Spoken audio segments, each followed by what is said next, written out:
Kenymora? Yeah. Yeah. I had 2 incidents with Kenymora.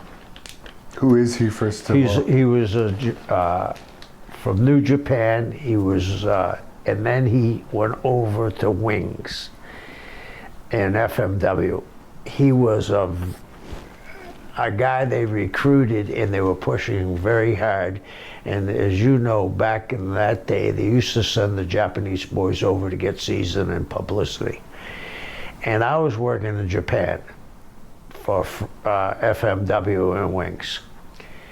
And Kenymora, they decided to put me with him. And when I wasn't working in Japan, I'd go up and work for Cornette and Smoky Mountain Wrestling.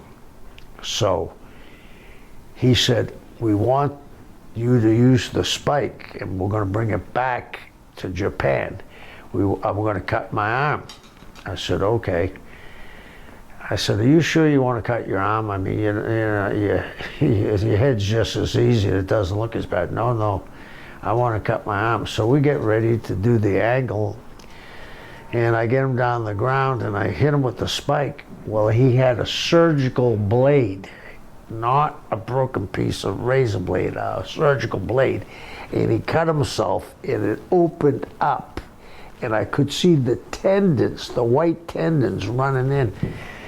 And I said to myself, well, nothing I can do now. So I stuck the spike inside of that, and they threw up an X.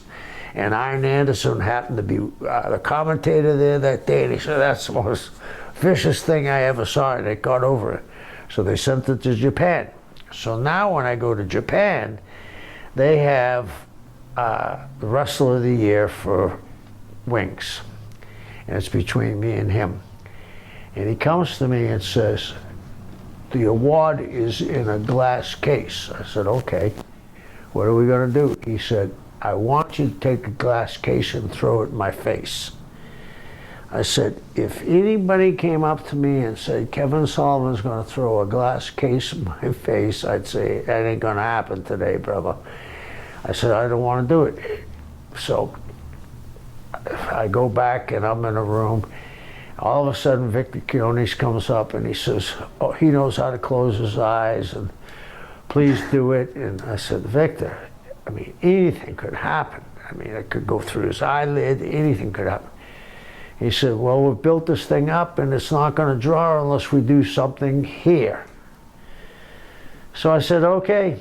And I take the case, snatch it from him, throw it, shatters, splinters all over his chest, face. I come back to the dressing room, and he says, thank you very much, Mr. Sullivan, thank you very much. I'm thinking, whoa. And that started the hot-shotting and the violence, which ended up with Cactus and Terry and Sabu and the Sheik and the fire match. Everything started to escalate from there. They would do some crazy blood matches where someone would cut themselves in the head, but not like that. And you know what happened with Sabu and the Sheik. They almost died. There was no oxygen, and when the Sheik was surrounded by barbed wire, and when the Sheik slipped through, it cut his back up. He was 71 years old then. He was the last to get out. For anyone who doesn't know that, they did a fire match. Only one of the side of the rings was escapable underneath the bottom rope. Yeah. And it got too hot, as you said. He was caught in there. And what they did, which nobody understood, the ring post, they soaked them. They were wooden ring posts, and they soaked them for a week in kerosene and gas. So as soon as that lit, it went boom. But if anybody's ever been in a fire, the oxygen feeds the fire. There was no oxygen left. They were choking to death, and they scooted out.